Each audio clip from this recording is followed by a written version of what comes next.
Good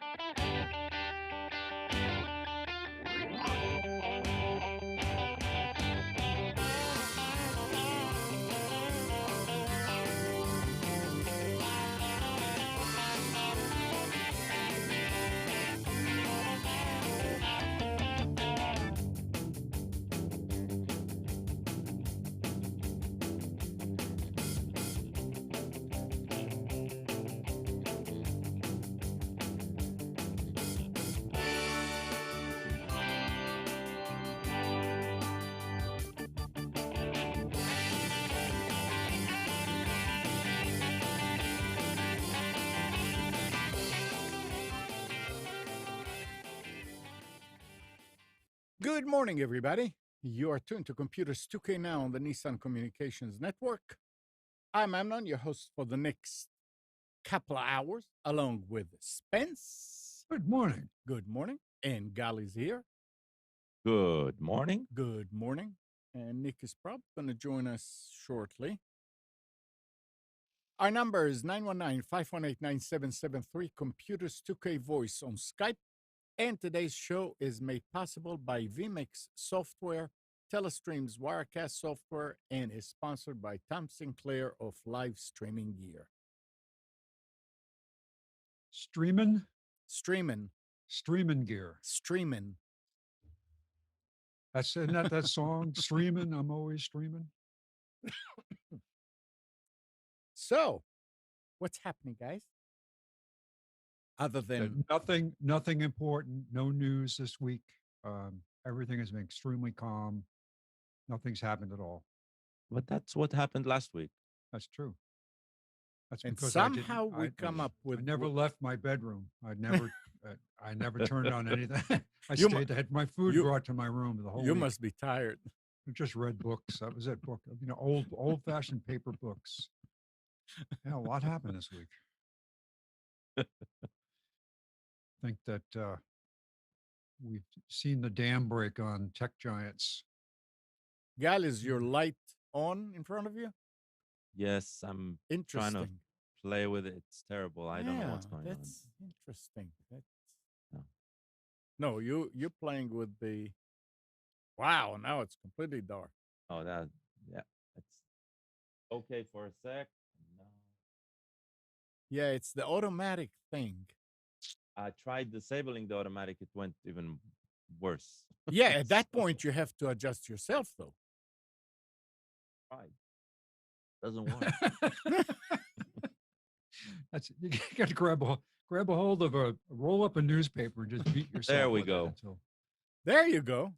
Yeah, that's better. Yeah. Background light. Yeah. Okay. Ambient lighting. Yeah, and you zoomed out some, which is very nice because now we can see the shirt. I mean, now we can see the flight suit. Did you see his flight suit? Right. Space Force? No. Hot shot. Hot shot. All right. There was something when I was a kid. Did I just hear Mati go? No. But that was close. When I was a kid, my uncle who was an Air Force pilot before he went to the Air Force, he went to the Academy of Aeronautics, which was right by LaGuardia Airport in Queens, New York. And it was an aviation academy, and he went there, and then he went into the Air Force. But he gave me his coveralls from Academy of Aeronautics. Mm-hmm. And I used to play I had to roll the sleeves and the legs up. Obviously, I was like 10, and my uncle was 6'7". But I wore that. I just wore it till it fell apart, literally. I was just so he gave that to me. I couldn't have been happier. It was amazing. I wish I still had it. Big red letters across the back. Academy of Aeronautics, Queens, New York. So for me, a childhood shirt I got it when I was probably 5. And it was a T-shirt, an adult T-shirt with R2D2 on it. And a friend of my parents gave it to me. It was around 1980s, and I wore that T-shirt until I was probably 12. Wow. Wow. Yeah, it's like it got worn out so bad, and when my mom wanted to throw it out, it was like heartbreaking. It was like like a comfort blanket. Mm. It was like getting rid of something very, very, very core. So yeah, that And you shows how didn't young I am, right? and you didn't get another one. I got today. I buy my own Star Wars shirts. It's a tradition now. I usually get one every holiday season, some type of a new Star Wars shirt. The one, my favorite one is the one that shows a stormtrooper painted like Van Gogh, and I don't know that. it shows the. You ever see that one? No, that It's sounds got a like a good one. picture of the Death Star in the background, and then a stormtrooper in the foreground, and it looks like Van Gogh, like Starry Starry Night, but it's Yeah. called Star Wars Night. It's great. That's one that Mm. I have kids come up to me when I wear it. My kids come up to me, oh man, what a cool shirt. Where did you get that? Oh yeah, I see that. Yeah, Is that with the Walker or a Stormtrooper? You said. Stormtrooper. I think there's like several versions of it, Yeah. but yeah, it's pretty cool. And I have the tech specs of the Millennium Falcon shirt. I have two of those where it just shows like a overhead view and it shows the little lines going to describe the different parts of the Millennium Falcon. And other kids come up to me on that one too. I like that. Hmm. Yeah, I see. I see. There's a lot of adaptations of Van Gogh and Star Wars in image search. Interesting. You can appeal to people who would normally not consider Star Wars art to be art. Yeah. Oh yeah, Yeah. I see. I see one. This is like portrait. He's up at front, right? Yes. Yeah. Yeah, that's nice. Ooh, a new Uh, goal. But I'll buy one of the other variations. I'll find one with another variation. Nice. I guess Nick may have some problems because he's in the chat, but he's not here. Interesting. Maybe it's Oh, an no. update problem. Oh, so talking about updates, I had a problem.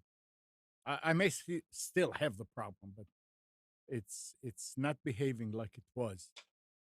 After Tuesday, I have a computer that's dedicated to just monitoring the servers via SSH, and it's running Windows. So whenever and I let it do its thing. I don't interfere with Windows Update. Whenever it wants to do it, it does it. And every now and then I'll come in, and normally in the second week of the month, and it booted, and I have that beautiful picture or whatever. So it did it. I said, okay, it's Tuesday. It did an update. So I restarted, and everything is okay. The next morning, it was again. Now, sometimes that happens when it does a major update, and then it does another small update, whatever. And good morning, Nick. Hey, good morning. Morning. And so I just restarted it. Then a few hours later, it went down again, rebooted, and it was doing it maybe 2 times a day, 3 times a day. Friday night, I was talking with Nick, and he was had me look through logs, and there was nothing in the logs that explained any of that, or that was a warning of something. Kind of logs were they? Hickory, oak. Yeah, and they were Oh. the ones that were dried out, so it was okay. Okay, that's it. Dried out. No information. Yeah. Yeah. So I finally, um, went ahead last. When was it, Nick, that we were talking and oh, I took the hard drive and I was convinced that it was a heat problem. So I opened the machine, took it in the garage, gave it a good blow job, and a lot of dust came out. What was that? Yeah, What? you heard. Uh, What? huh? Who? He? Guys, get out of the gutter, please. I think we need to just like ignore that Yeah. and move on. And what do you call it when you take the air blower and you're blowing at the machine? You know, that's it. Particle Yeah, eradication. okay. So I Particle put it back. eradicate? What are you saying? Amnon, you need to replace that blue background there. I think it's taking people's mind into a different That's it. direction. Good. Your blue background. So it lasted for a couple of hours and it did it again. So I took the drive out and stuck it in another machine because it's an old machine. I said, well, maybe put it in the other machine. I mean, it didn't take but maybe half an hour. Bang, again. Then I was talking with Nick and he was saying, put Windows 10 in there and repair your computer. So Nick, it has the option to repair, but it didn't do anything. It would like go in and come out and said, okay, I had a like, feeling. like within a second. So then so- I started it again and I went to the tools. And there was Mhm. something about rollback or uninstall quality, whatever. Okay. So I did that. I said, yeah, Uninstall the and quality from this machine. quality updates, whatever. I don't know. So I Cumulative did that yesterday when we were talking. And so far it's been up the whole time. It did not happen again. Yesterday, about 10 o'clock or so, I saw that it was stable. I did a clone of the drive. And we'll see how it does today. If I mean, it was getting to the point where it was doing it about every 3-4 hours. Now it's been up since last night. Knock on wood. So it may be that it is the updates, and I won't lie to you, but I have no idea what it means. Quality updates versus the other updates. But I think something. the other is just security. Well, and how is that differ from a feature update? So features Yeah. new, new apps, new That's a good whatever. question. But a quality And the update is thing to fix is, stuff that when I is put it hosed. when I put it on the other computer, which was an HP, which was different than the one that was there, it did all the updates and got the drivers and everything to comply with that new motherboard. And it did it again. It did it twice, and I said, "No, okay, so it's definitely not the machine." Did you And get the Microsoft call saying, "What No. the hell are you doing?" No. This week has been a week for wacko robocalls. I mean, What? I got the warrant for my arrest call.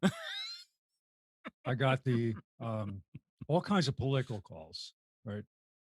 You have a bracelet? What? You have a bracelet on your ankle? An ankle bracelet? Yeah. Oh, yeah. I forgot about that. Yeah, I went too far away from the house. Yeah, started the FBI is at the door when I got Yeah. back. But the new one is the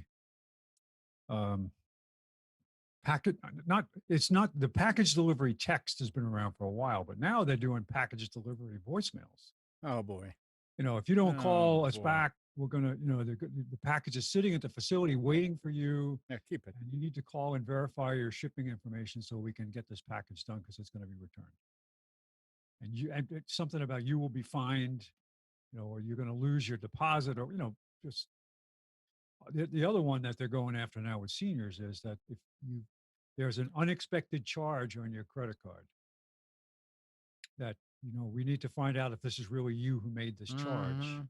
You need to call us back so we can verify your account information. Yeah. If only they spent that Yeah. much time. Need to be very, very, very aware of these. Yeah. Diligent. Yeah. Everybody needs to really be aware. Like I was saying, you just got to suspect everything. Every so often, it's interesting. You'll see some high-profile person come out and say, "I got nailed." Yeah. And you're like, "Wow." And really, it doesn't. Let's talk about this. It doesn't take much to find out whether it's a hoax or not, but you have to know where to look. So first thing is, hover over any link that asks you to click here. Notice where the email supposedly is coming from. If it says that it's from Social Security or it says from your American Express, hover over the link that it says click here, not the ones at the bottom, because there's one link that will mess you up. All the rest of the links there will probably go to the correct place where they're supposed to if it was a legitimate message. But you will see that that link has nothing to do with, let's say, American Express or with SSA, Social Security. It will have something to do with something in Russia, in China, and even whatever it is, if it doesn't say that it is part of what the message is about, definitely bad. Now, another way to find out, and that takes a little bit more tech savviness, is to go into the headers of the email. And like on most email clients, you just right click on the message and you say, I want to see the internet headers, or I want to see message headers, and see where it came from. Where did it start? And in many cases, you will see it has nothing to do with the company that is writing you. It happens so much. A lot of Delta Force's customers at this point know where to look, and I'll get those forwarded to me, and they say, "Look, I just found out that this is a hoax. It came from here and there, whatever." And it's nice to know that people learned how to do it, but really, everybody should know how to do this. Don't just delete it thinking, "Okay, yeah, that's a malware," because it may not be. I got one last week that came from Linode, which is where the servers are. And it looked very, very legitimate. The only thing is that they said that there was something wrong with the credit card. And it was in the middle of the month. And they normally charge you at the first of the month. So I said, nah, something is wrong here. And instead of filing it, which normally I just file it in its own folder, I started looking, and sure enough, it was a hoax. The only thing that's wrong with the credit card is that they don't have your information. Yeah, and look, and they didn't ask you to log in. All they wanted to know was the expiration date. I mean, and you see it and say, oh, no. So don't be taken by them just because you think it's legitimate, because it looks legitimate, because this one looks perfectly legitimate. But also don't be taken by your own feelings that, okay, yeah, no, that's not correct. Ask somebody. If you're not sure, ask. And you're welcome to call and ask me. Go. One important thing The same way you're not supposed to click on any link from a Right. secure. Do not call any number from the email. either. Absolutely. Yep. You These can are- research it. You can put the number in and do a search on it because a lot of times it'll be flagged. There's They'll say really, this is a illegitimate number that's used to scam people. I have not seen, and maybe you did, I have not seen any legitimate not demand, but request by anybody legitimate to call them. Oh, I get it. I've seen. You did? I've gotten them. Yeah, I have the company that manages prescriptions for my health Yeah. plan. Mm-hmm. Calls. We have a question about this. To know in order to expedite your order or something like that, and they will call. No, they would call. I'm saying I have not seen. Credit card fraud also says call back. They will. Like if there's a suspicious transaction and they block your credit card, then you get an email that Right. says call back, right? But usually it'll say Okay. call back the number on the back of your card. Right. Good With point. case, right? and they Yep, give you a yep, case number. Yep. Yeah. Yeah. Good point. So you know what was there's a new thread out there that has got everybody should be terrified of, absolutely terrified. It's this. See this? Yeah. Twice now there have been spottings by commercial aircraft landing at LAX of somebody flying around Los Angeles in a jetpack. Ooh. There are two sightings now. The FAA is investigating. Because one plane saw this guy flying around at 6,000 feet. Are these Wow. propane tanks? Oh God! Well, there's two versions of this by Jetpack Aviation. They have a one that runs for 8 minutes, 6 minutes, and one that runs for 10 minutes. And those are actually the fuel tanks. The actual Mm-hmm. propulsion is in the back. But there's two versions of it. Can you imagine? You have 10 minutes to fly, right? You're going to go up to 6,000 feet and you have 10 minutes. Well, the real oops. question is he calculating just going one way? Well, that's it. And did the guy that filled the tanks fill them all, right? So you say, oh, it's good for 10 minutes. Oops. No, we only filled 4 of the tanks. Sorry. Do you remember the original jetpack, the one that showed up in the 60s? That was so cool that you'd see James Bond flew it, and they flew it at the Unisphere at the World's Fair in 1964. Well, that thing was only good for like 30 seconds. And they had pilots. The one guy that was the pilot that flew that all over the country, he said, everything we did had to be calculated to be done in 25 seconds. Can you Right. imagine? What a waste. I mean, why don't they just use the one with the water? Because you can't ever really fly away. You have to stay in the lake. Unless you have a big tank of water you can take with you. That is awesome, though. That's an amazing toy. It would be if you could get it as a toy. Yeah, true. Yeah. The Hmm. amount of decapitation that will happen with this toy, I don't know. It's a bit like the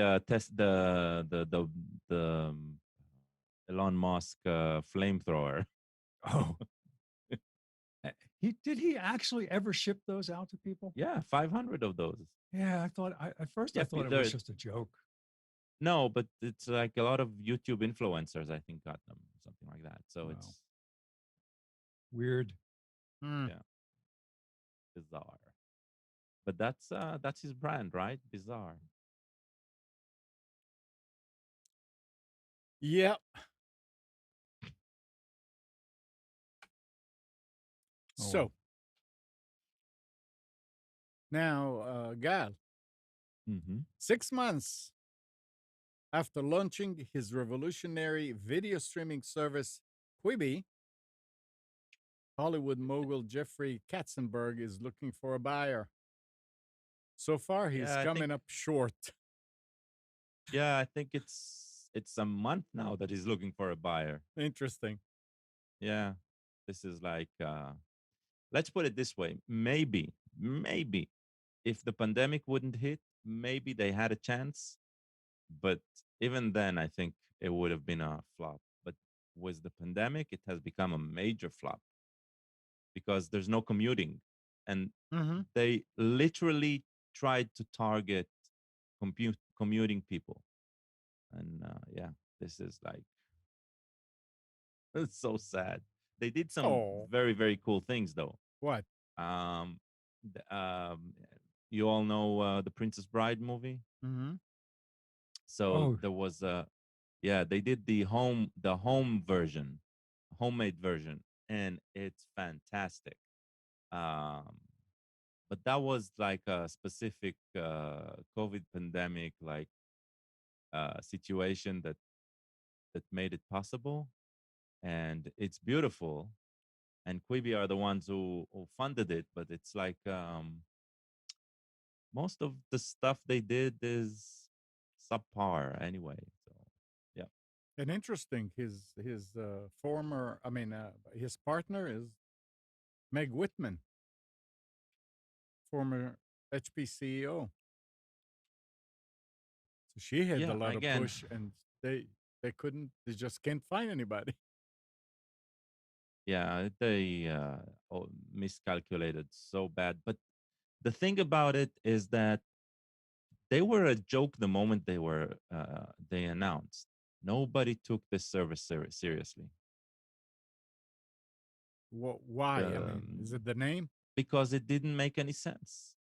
It made sense. It was the type of thing that would make sense to a Hollywood executive, but wouldn't make sense in the real world. Hmm. Well, we'll see. We'll see if they'll just fold, or he didn't say What is that they were. Quibi? It's I guess something like Hulu. No, it's a streaming service for specifically for mobile uh, for mobile phones. Okay. You can the content is designed to be watched either full screen portrait or full screen landscape. So when But you what switch it, services do they have? Do and you know? and their content is segmented into less than 10 minutes. So even if you have like a full feature film, it'll be like a series of chapters. Mhm. The idea is a quick bite, right? That's why Quibi, a quick bite of food, right? Like a quick bite of some content. Uh, Unlike YouTube or where the whole appeal is self-generated content, so single creators creating very very cheap production, but appealing to niche and stuff like that, right? They went and produced content, reality shows, police procedurals, uh, like big Hollywood funded, not not always very big comedies, and just produced specifically for the phone So they had with original material. yeah. Okay. It's I think it's almost everything original material, and original content. Sometimes it was some sort of format that was discontinued in um, standard media and just passed to Quibi. But it's like uh, and some of the content is okay, right? Nothing stellar. I think the only thing that really got huge note was the Princess Bride home edition, home movie. Um, but it's like I don't know. It's especially with the pandemic where everybody got stuck at home. You could only watch Quibi on your phone, Hmm. right? You're stuck at home with the large screen TV on the wall, and you can't even watch it there. Mm-hmm. So it's like they missed all of uh, they missed their opportunity. Yeah. It was bad Big timing. time. Very bad timing, but I don't think it's only bad timing. The pandemic. I think it's I think they had the wrong idea from the start. Well, I mean, realistically, you're looking at a large user base in a metropolitan area in which people are using public transportation. That seems to be one of the big Yeah. use cases of this. And which cratered, right? Yeah, even if it that hadn't cratered, we're completely still can. only looking Yeah. at, New York, Atlanta, Chicago, LA. There's only so many metro, and actually not even LA. There's no public transit in LA. You're really looking at like New York, Chicago. Oh, they have public subways in LA. Yeah. Yeah. Oh, okay. Not a lot, not Yeah, extensive, but they there's do have it, yeah. buses. Yeah. It exists. It's not like it doesn't exist. It's True. San just- Francisco has the BART. It does have the BART and Yeah. the Zephyr. So yeah, I mean, you're looking at a few select metropolitan areas where this really could have taken on. What it kind of reminds me of, Gal, is like gas station TV, Oh, right? That's kind of what oh. that's kind of what it reminds me of. I hate that. I do absolutely I. hate it. Oh, it's one of the most annoying things there is. So Hmm. good luck, I guess. I wonder how much money they pissed away into this project. How many Oh, hundreds, billions of dollars. billions and billions and billions. I'm trying to remember what was the Wikipedia page probably has all the information. They've had really huge exposure. It sucks though, because I mean, I'm sure there's a lot of useful technology developed, and Quibi raised $1 billion in funding from major Hollywood film studios. Yeah, it's like, you know it's what? ridiculous. Hopefully there's some good that comes out of it, in that some technology or some idea, or this becomes the kernel of another idea that somebody else has. I remember being on the team that tested a little device. This is before phones had any capability like this. It was a tiny little transceiver that you get alerted like a pager that would tell you have a voicemail, and then it would send you a pretty crappy quality digital file that you would listen to on this device, but it would use the early data capability of mobile networks. It wasn't like a data link. Whatever was the precursor to that, the thing that you would send text messages over and all that, like the texting network, they would send a very low quality voicemail to you that you could listen to.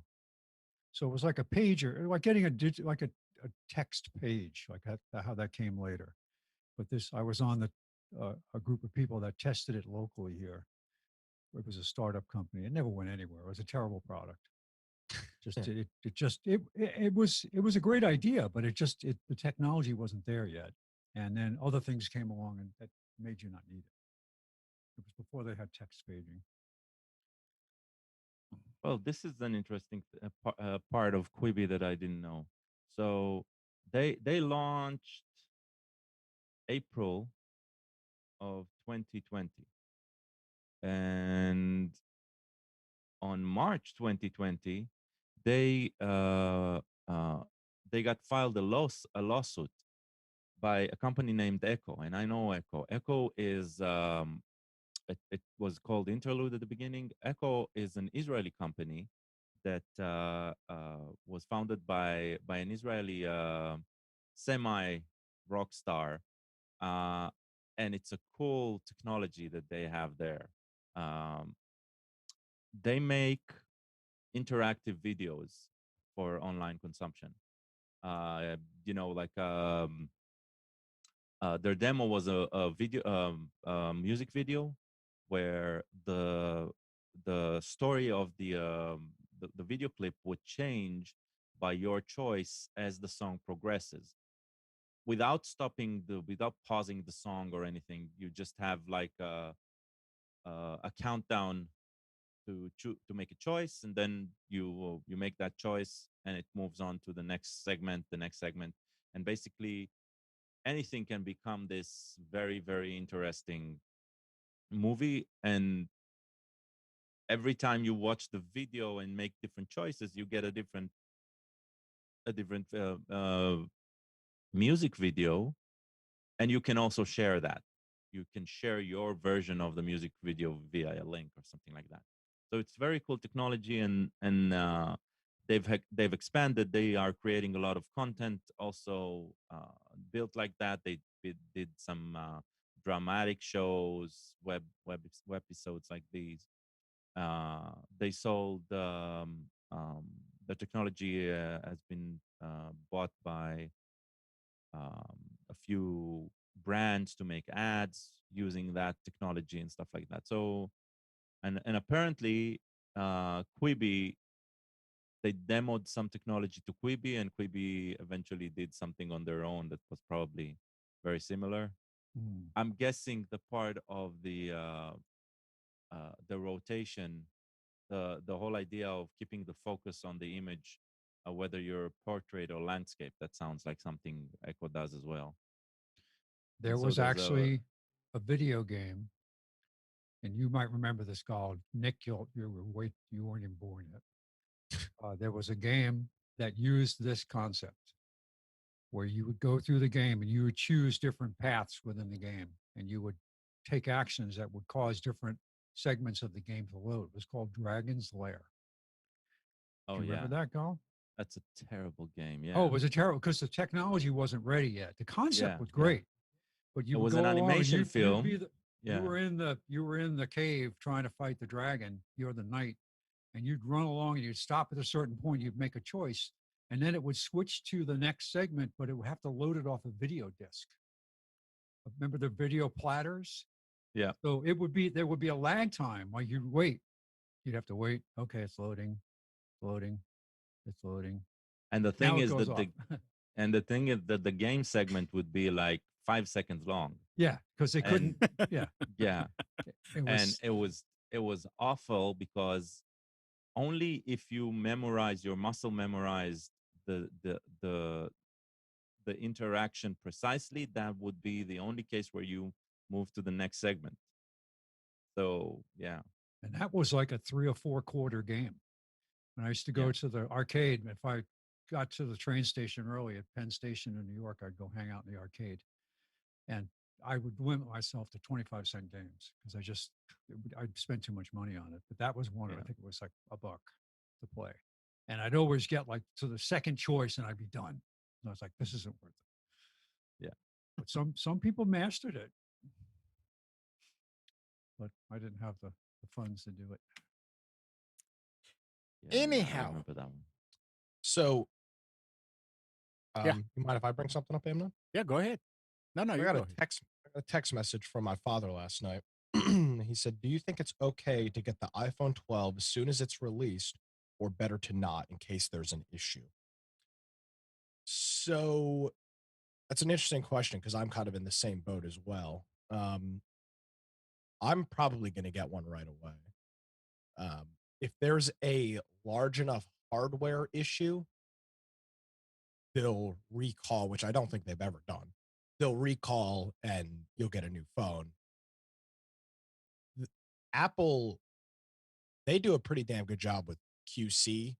And there's been issues in the past where you had was it the iPhone 4 or 5 that had the issue with the antennas if you held it in a certain way. Mm-hmm. Yeah, you'd resonate with the antennas and then it would cause you to lose all your cell service. So there are issues. But in that case, the iPhone 4 they fixed with a case, or 5 they fixed with a case. Other than that, I don't know of any massive hardware issues that have existed on iPhone. So, I mean, I think you're good to get one right away. I'm anticipating to get one as soon as I can find one. I would Any thoughts? I would sort of like be worried more about the little annoying problems, not a massive problem. Here's the thing: these tools are already these. There's no revision of the iPhone 12. Like it's not. It's not a. It doesn't get hardware upgrades until they bring a new one out, the iPhone 12 Plus. Mm-hmm. Now, again, if there's a major hardware issue, then they'll adjust it. But all of these phones are going to be made the same. So even if let's say the phone gets out and 3 months into it, they realize that there's a major issue, you're still probably 3+ months after that until they've got new phones on the market that have that issue fixed. So that's happened. I don't remember what phone it was, but wasn't there one that had a major hardware issue that had to be addressed early on? I don't know. The only iPhone hardware issue I know of was that antenna issue. I don't know of any other. I could be totally wrong, but I remember that being. Maybe it was another brand. I know somebody had one that they literally had to take them all. Well, Samsung, the Samsung phones were batteries. blowing up. I mean, yeah, Samsung was it the Note issues. 5s or something? I mean, those things were exploding. They were. Yeah, and you had a couple of iPhones. Was it the iPhone? I don't remember what iPhone it was. Maybe it was the 6 or the 8 that it had so much deck flex that it was bending in people's pockets. Yes. Battery to explode. That's right. Yeah, you couldn't put it in your back pocket because it would bend. Yeah, and I don't think they ended up resolving that. That was a pretty that got blown way out of proportion. It was like a couple of people that were like really putting that thing to the test. That's the problem with skinny jeans. Yeah. There it is. That's what they said. This is not our problem. It's the skinny jeans industry. Talk to them. So yeah, I mean, unless anybody else has a differing opinion, I don't see waiting on the iPhone, because there's not a second generation of the iPhone 12. In a year, there'll be the iPhone 12 Plus or whatnot.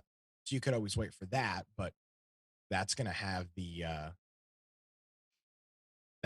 same issues if it's a new device. So, I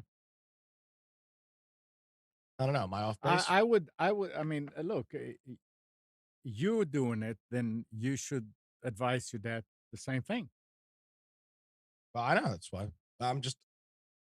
I can't really. These phones, these things don't come out. These aren't generational phones. There's a new iPhone every single year. So if you wait 6 months, you're 6 months until the new phone, which is a new phone. So it could be problem prone. Apple's got, and I'll say this about Apple, and I've always had this stance. Their customer service is so good, it doesn't matter. If there's a big enough issue, they will do whatever they need to do to satisfy you and your need. I mean, I've had little issues with older iPhones, and their in-person customer support at the Apple stores has always been phenomenal. They've got the best support in the business, hands down. It's not even a question. They'll do whatever they need to do to make sure that you're satisfied with what you have. Now, if you're going to be unrealistic, then they'll tell you to go pound sand. But in my case, the camera stopped focusing on, I think it was the iPhone 6 Plus, maybe. That's a feature. That I had. That's a feature. Yeah, and the only way to get it to focus was you'd have to tap the camera, and it would loosen up the zoom that was in there. But I brought it to the Apple store, and they fixed it. Or they didn't fix it. They gave me a whole new phone.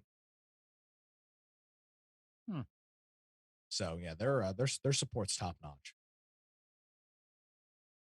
Yeah, I mean, I don't use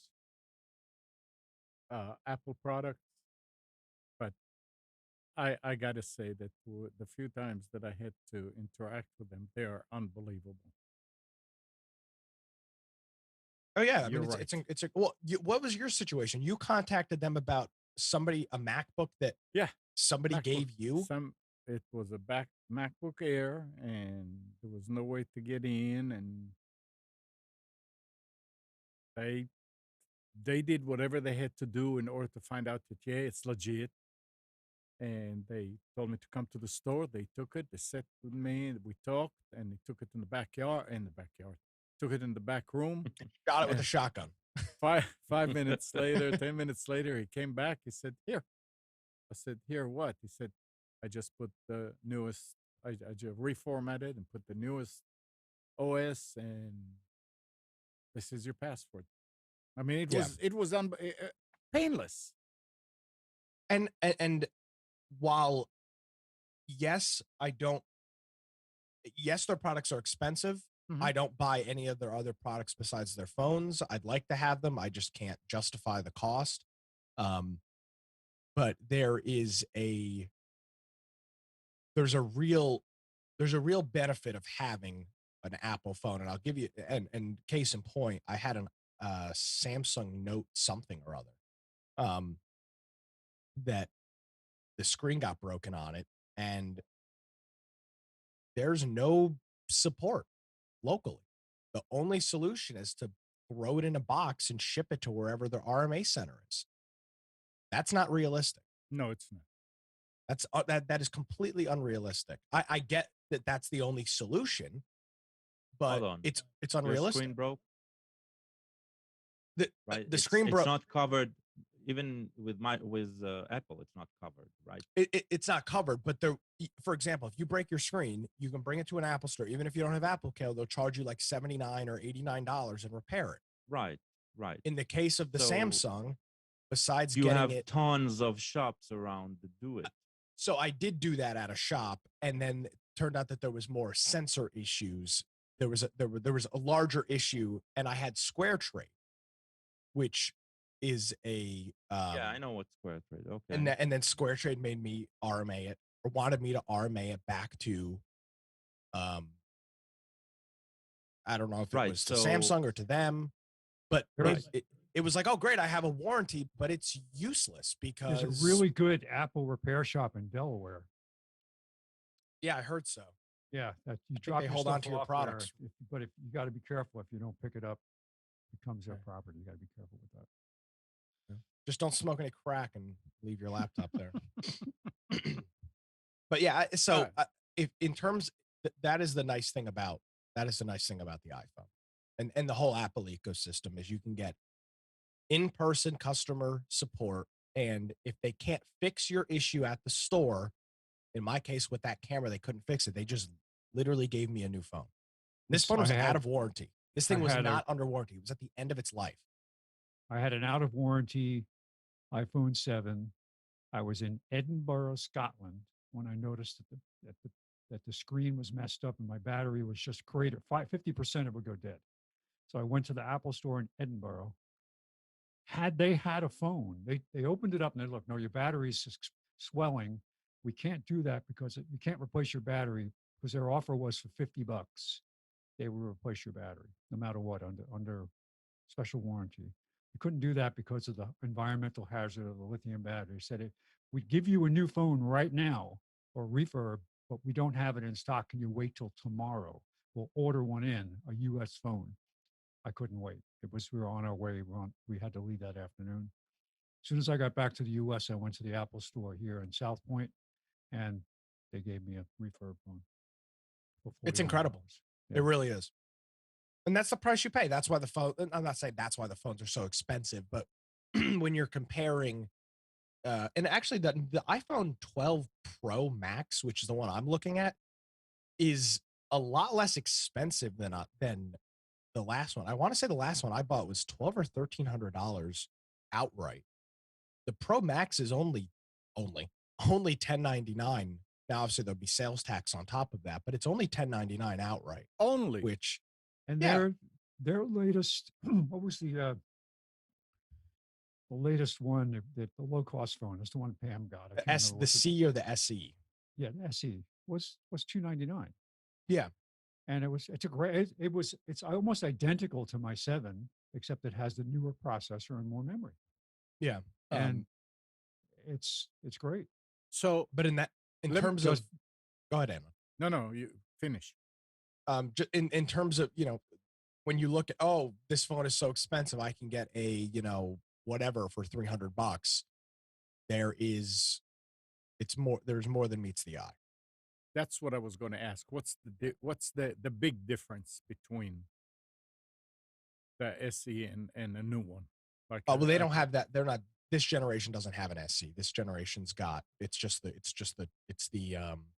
So they've if you they've got the prior 12 one, the and the prior 12 one, Amnon, Pro.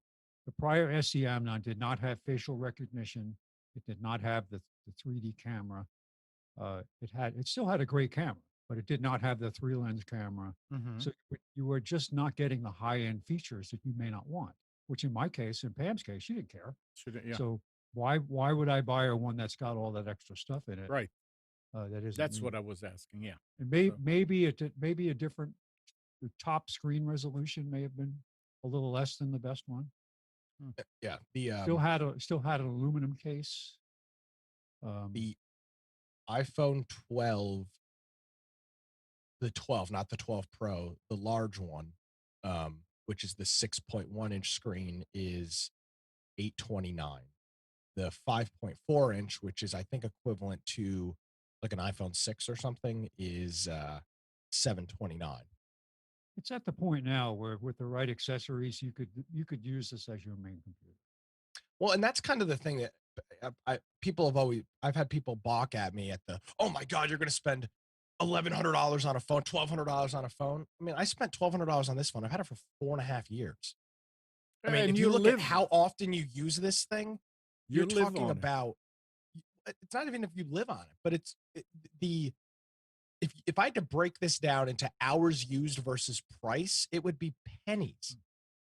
Pennies. So again, I'm not saying it's not a lot of money. I'm not saying it's not expensive, but you can justify it. Yeah, of course. Yeah. Now, I can't justify $1,000 coffee maker, for example, but I can justify that you're not spending enough. If you're not spending $1,000, you're not spending enough. but I can justify $1,000 phone that I have with me 24/7 that I don't really use it for work anymore, but to me it's a no-brainer. And I don't get a new phone every year. So I'm in, I don't know. I think my parents are listening. I'd love to get an iPhone 12 Pro something for Christmas. I mean, that'd be great. I have a desktop that I use for work, for all of my billing, invoices, accounting, all that stuff, simply because I want it on a large screen format that I can work with. The other two go-to devices I have is my iPhone 7 and my new iPad 10.2, which is not it's the latest generation, but it's not the latest processor. They're going to refresh that one, but those are my go-to devices. I have a Lenovo laptop that I have downstairs that I use if I want to get into a long email for typing a long email for something. I'll sit there and I'll use that. And occasionally there's some websites I might go to on that machine simply because of the format of the site. That makes it easier. But my iPad now, I can do just about everything on it that I need to do. Neato.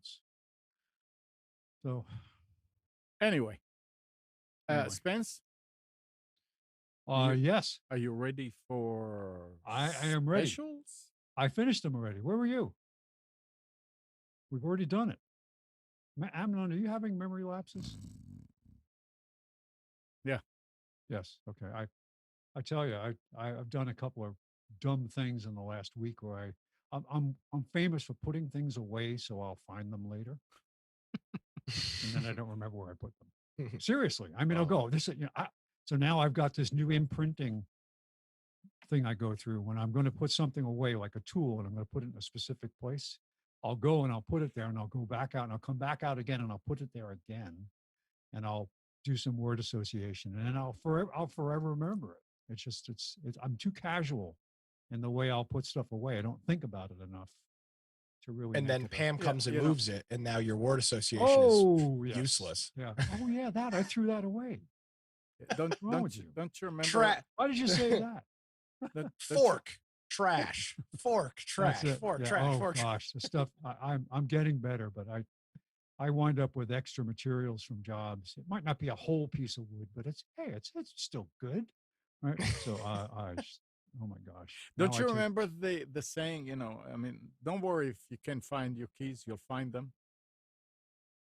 Sooner or later, you'll find them. Sooner or later, you will. Yeah. The thing is, it's the stuff that I need now today. But If you find them and you don't remember what they're for, now you have a problem. Oh, that 83 Pontiac. Keys to that. I finally found it. Pontiac. Yeah. All right, Oh, well.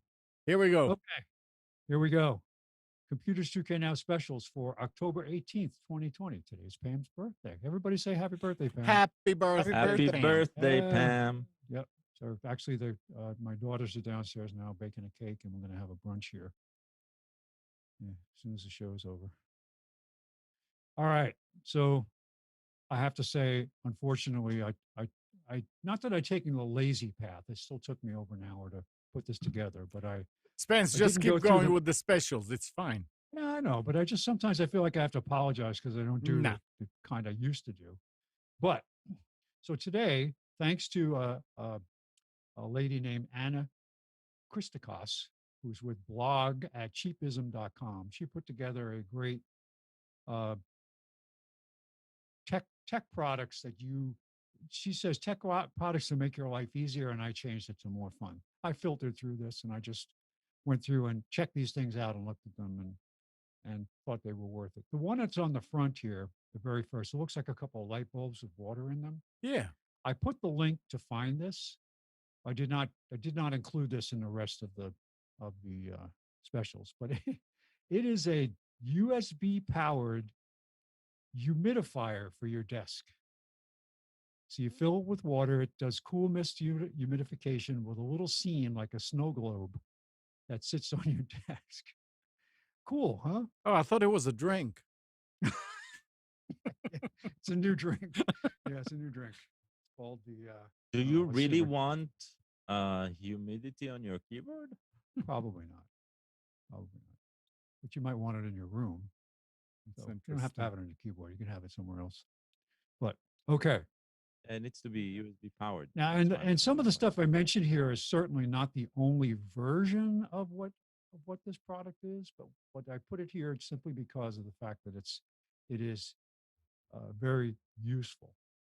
The first one is a Netgear Wi-Fi range extender. There's so many different kinds of these, but this one runs about $40, maybe a little cheaper on sale.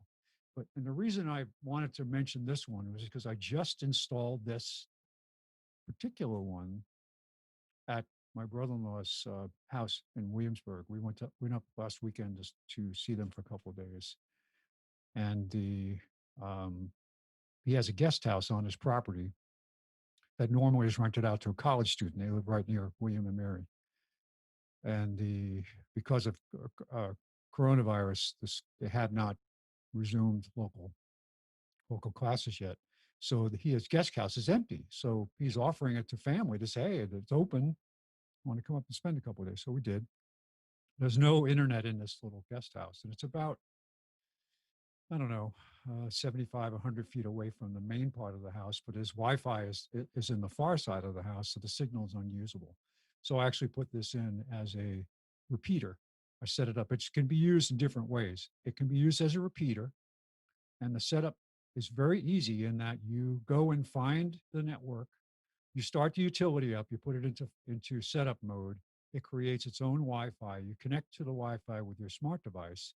Then it looks for local networks, finds the one you want to use, and creates a new instance of it using a different frequency, using all the same credentials. You don't even have to set up the password for it. It uses the password that you gave to connect to that network, and it recreates the network using the same password. So very easy to use.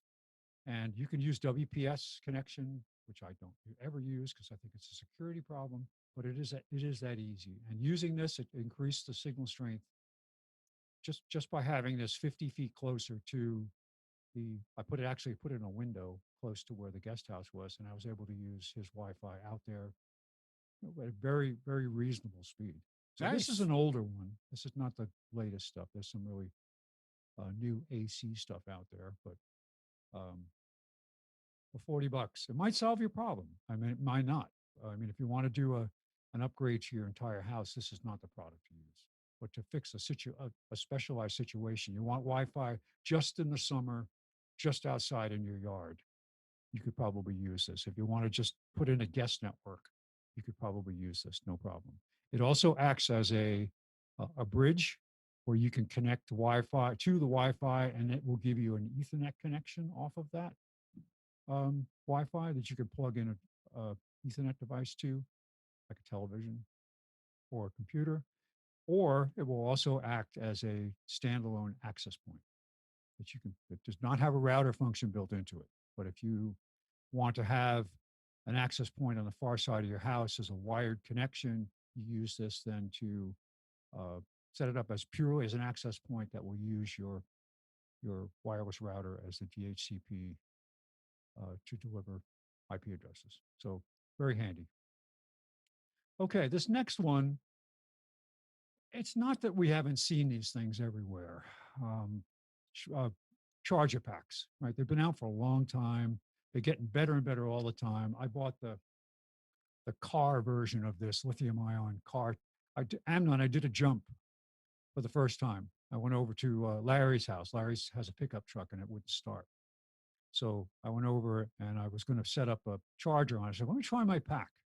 So the fully charged pack I had, 100%, started Larry's pickup truck, and I still had 96% power left. Wow. That's all it took. It was amazing. It worked great. But these charger packs, this one in particular, it's $30 on Amazon, and it does have 20. two. What's that? 20. I clicked the Oh link. yeah, I think it's probably these prices are a little older. So it has a couple of things. It's got the built-in light. It's got USB-C. It's got USB-A. It's just very handy. And I forget. I looked at what the amperage was, but it's a pretty good for the price. 16,750. 16,750. Yeah. And so it says, and they do have updated numbers there. It says, well, they don't have the iPhone 12, but the iPhone 11 Pro, you can get 2.5 charges out of, iPhone 8, 6.5 charges, Galaxy S10, 3.2 charges. The one thing I So- don't understand, why is it just compatible with iPhone, Samsung, Galaxy, and iPad? It's not. It's It's just an not. example. They're Okay. telling you they're Okay. going after the top users to say Okay. it's compatible. Some people don't have the technical background to know, well, USB is USB. Yeah. Right. They don't understand that that's kind of, a universal thing. It doesn't matter. Right. So, but okay. And it All right. does e-cigarettes too. That's Oh, what? e-readers, sorry. E-readers. Yeah. So if you have a Kindle, right, you want to charge your Kindle up. It'll charge last- anything that is charged by USB. Yes, and this is That's the not- way you can run. If you want to run your portable desktop humidifier, light bulb humidifier, you can use this charger pack Yep. to do that. For years it'll run. Yeah, and you could bring it on an airplane, right? And boy, everybody, That's it a good would be great. question. It would be a great idea, right? Everybody That's would too lose much their- what's the lose their limit? minds. What's To- the amperage limits for airplanes? I would think There's that USB. I would think the problem is going to be FAA. the amount of liquid. No, seriously, isn't Yeah, it like I- 2 ounce? Yes. Well, I think it's 4 ounces. So you fill it up in the airplane? What's the problem? Yeah. That's true. You ask the what you do is you ask this. I'd like a bottle of vodka, please. A little mini vodka, and you put the vodka in, and you have a mist of vodka going out inside the plane. Everybody feels good. It'll work, right? All right. I know we've talked about streaming players before, and but Roku Express with HD. This is the one they mentioned. It just everybody's, it's just an easy device to use. It is probably this is the middle grade device, correct, Nick? The Express, isn't there the stick? The stick. I believe the Express has, I think, replaced the stick. Yes, I think the stick is gone. So this is really the entry level Roku, but it might even be cheaper than $39. But there's also a link here to another blog post on the best cheap streaming media players. So, and the reason Only- the next one. Go Wait. ahead, I'm sorry. Only one thing about it that I went through with when we cut the cord is for streaming, you probably want to use wired. And if you have a wire, Ethernet. If you have a wire, The yes. only Roku that has an Ethernet is the expensive one. The Yeah, what is now it, that's true. Nick? What's the name of it? I don't know. It's the 4K one. But you're fine using Wi-Fi, especially with this. Yeah, I mean, we weren't. It didn't work right. It was Yeah, doing a as lot long of as you have a weird things. decent Wi-Fi, Yeah. you're fine. So just keep that in mind. That if you want to connect it to a wire, you want to go with the different. You want to Okay, know go ahead. something? You want to know something cool? Mhm. If you go and you go on a business trip and you're going to spend, several days in a hotel, and you'd like to use a Roku in the hotel, you can. There is a trick to it. Because of authentication to get onto a network, if you have a hotel where you need to put in a passcode or something, not the Wi-Fi passcode, but a authentication server passcode on your laptop, for Captive example. gateway. Yeah, captive gateway, walled garden, whatever you want to call it. You can go in, and this is what I did. I found a procedure. I used my Mac. I connected. You changed the MAC address, right? Well, what I did was I looked at the MAC address of the Roku, and then I cloned the MAC address of the Roku on my Mac. It's possible to do that, to change your MAC address. Mm-hmm. So I connected with the MAC address of the Roku with my Mac, shut it down, and then turned on the Roku, and it connected. And I was able to use the Roku. This is a while ago. So you may not even want to do this anymore. Who knows? But I thought it was pretty cool. I was spending like 10 days in a hotel and on a business trip. And it was great because I could come back to the room at night. Boom! I got the. You had to worry about anything. I would just connect with my Roku. Mm-hmm. So you can do it. It's possible. Okay, so the next one, the Chromecast Ultra. I have the original Chromecast. It works fine. My daughter loves it because she's an Android user. I don't use it for much because my Vizio TV supports most every device that I want to stream to it. It makes it easier. But before I had the Vizio TV, the older TV, I had to use Chromecast quite a bit. The Chromecast Ultra is the one that offers 4K. Again, it's wireless. So 4K over wireless could be an issue, but in my case, it's like 6 feet away from my wireless router, and it would work okay. But you can use it with Apple, you can use it with Android, you can use it with Chromebooks. Good stuff. All right. Nick, did you ever come up with a wireless sound solution for your house? Didn't come up with a wireless sound solution, but I do have a product I want to talk about when you're done. Oh, cool. I got a hold of a oh gosh, what was it called? Bose Soundtouch 10, which is it's been out for a while. It's still expensive, but my brother-in-law had gotten it and he gave it to me because he got something else. He's a big Bose fan. He bought something different. But I'm using now the Bose Soundtouch 10, which is capable of being a master slave wireless network. It uses Wi-Fi and it uses Bluetooth. So it connects to the Wi-Fi. There's an app you can run on your phone that can send streaming content to it from, SoundCloud, from Pandora, from Spotify, all the different apps that are supported. It's great. The sound that comes from this box is unbelievable. I can use it now. If I'm watching a video from my phone on my television, I'll send the sound to this device and watch the video on my TV and not use the sound from the TV because the sound is just so good. It's like up there with a sound bar, with a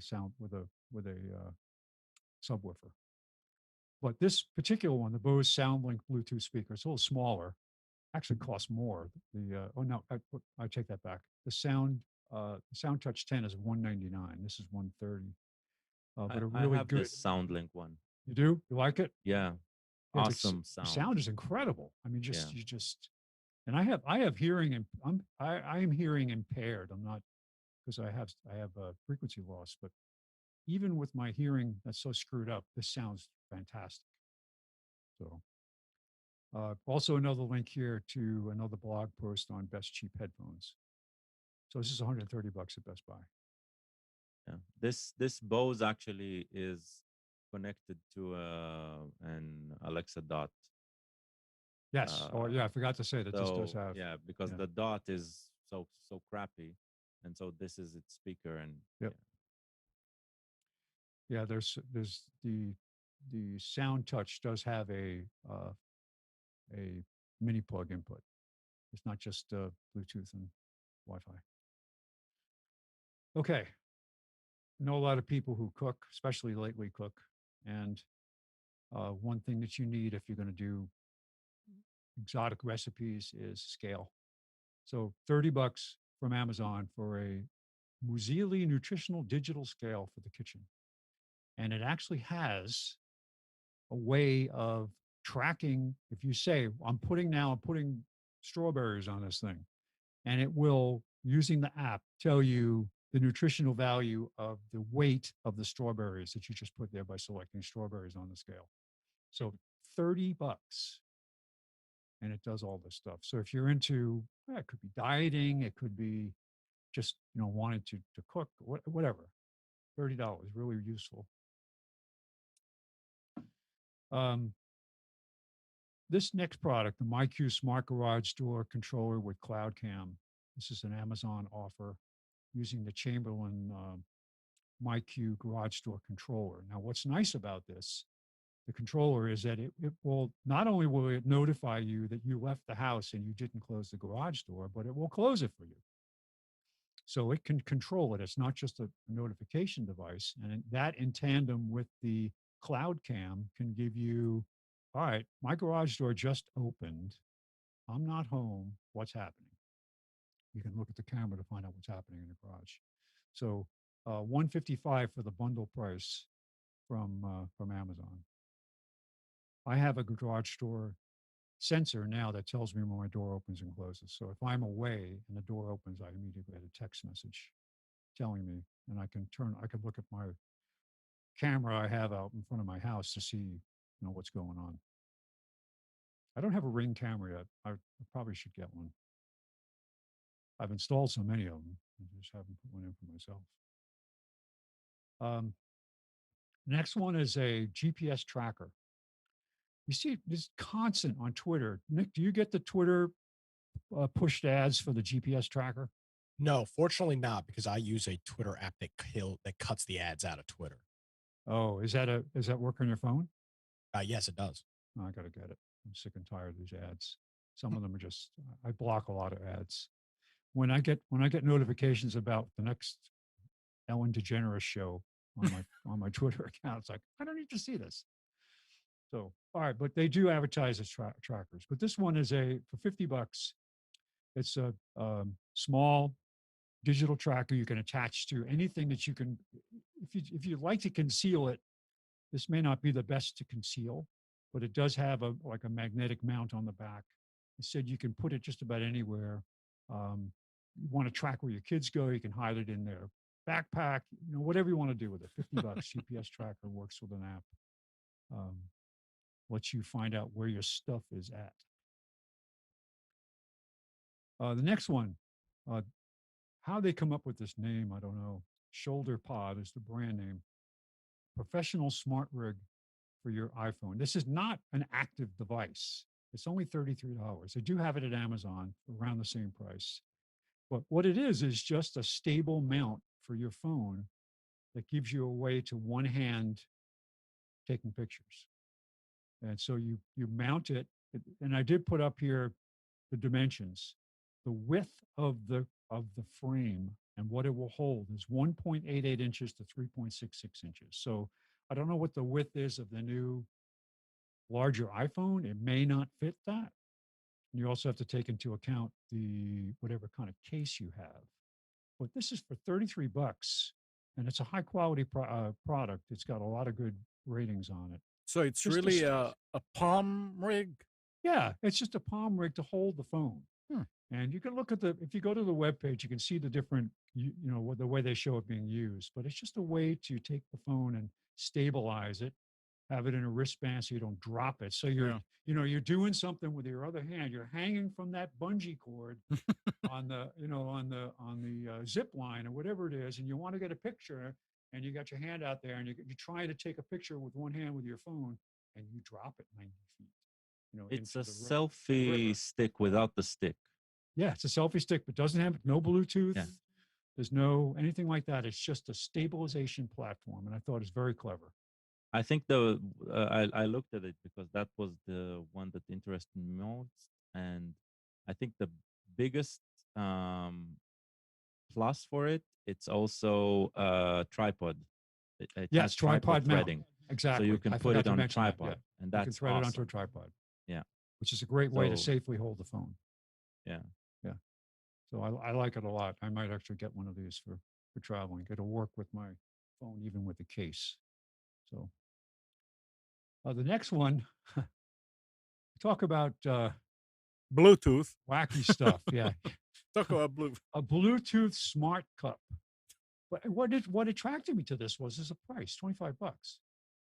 It's a a multitasking cup. It's got a Bluetooth speaker. It has a color activated notification system that you can set to remind you to drink water, right? Anything, hydration, if you're dieting for health or whatever reason, one thing I do during the day is I don't drink enough water. I forget about it. And then I get dehydrated, especially in the summertime. Not that this would help me much, but because with the type of work I do, I wouldn't have it with me all the time. But hey, $25 for a thermal cup. It will hold warm liquids, cold liquids. It says ice water on it, but it does say it will keep liquids warm also. Does it have any kind of a push technology? It has an IV. You can plug in the IV and it will pump the water directly into your body. So, all right. So now when I say grand prize winner, this next one, it's not because I'm being funny. It's because this is truly an incredible device. It's called the RAV Power File Hub Travel Router, AC750 Travel Router, wireless SD card reader. It's got a hard drive port on it, so you can connect a flash drive, a USB hard drive, and put it out, basically share it over Wi-Fi. It is a photo for data backup, and it is can create a portable network storage area network, and it's also a 6,700 milliamp battery pack, all in one device. So you can use this if you travel. All right, scenario number one: go to a hotel room. There is Wi-Fi in the building, but there's also wired Ethernet. You don't want to go on the Wi-Fi in the building. You plug in the Ethernet cable to this device, which is now a local access point that only you can use. Okay, so you're on your trip. You got your laptop. You got your backup drive, or whatever. You got people. You're going to have a meeting in your room. You all want to share the same files. So you use this thing. You set it up as an access point. You plug in your flash media. Now you can share that media to everybody that's on that Wi-Fi. Cool device. It does all these amazing things. It does support both the 2.4 and 5.5 gigahertz bands for Wi-Fi. Let's see, one key backup. So you can use an SD card, you can use the flash drive, and you just press the button and it will start to back up the device that's connected. So really useful. Wireless data transfer, handy travel router, connect to USB, hard drive to phone, tablet, or laptop, recharging, all for $55.99. But what do you guys think of this? It's nice. If you travel, It is I mean, nice. if I was traveling, I'd have one of these. I still have my Cradle Point travel router that I used to use when I went on to, because it supported. You could plug in a USB 4G card or 3G card to connect to the network, and then I could use that Wi-Fi access point. What do you call it? Local network. Hotspot. What? Yeah, I'm losing the word. So hotspot. So before you could do it with your phone, before you actually had the capability on your phone. I used to travel with the USB broadband card and plug it into my laptop. Well, this would be a way to create a network. You could still do that too. Interesting. But yeah, think about it. This is a really cool product. It does not do what I just mentioned. You can't plug in a USB broadband card to share the network with us, but that would be a nice feature that I could add. And that's it for today for Computers 2K Now Specials, October 18th, 2020. Thank you, Spence. You're welcome. And again, if anybody wants that file, you go to Computers 2K Now, you click on Specials, and it's right there. And this is a PDF file, and the links are active, so you can just click on the links to go look at these products. Let me get the actual. I don't remember what. Yeah, you may not be able to click on it, but if you right click on it and say go to link, it'll go. Right mouse click, open link in new tab. Open You link click in new on window. Specials and Picks, and he'll be there. Oh, you're talking about. Oh, you mean actually in the linked. file itself? Yeah, the links are active. So anything that's in blue is an active link. And if you just want to download it, you can just go to computers2know.com/specials.pdf, and it will download it, open it on your machine. Yes. And again, thanks to Anna Christakos, who put this blog post up on blog.cheapism.com. Very nice. Our number again, 919-518-9773, Computers 2K Voice on Skype.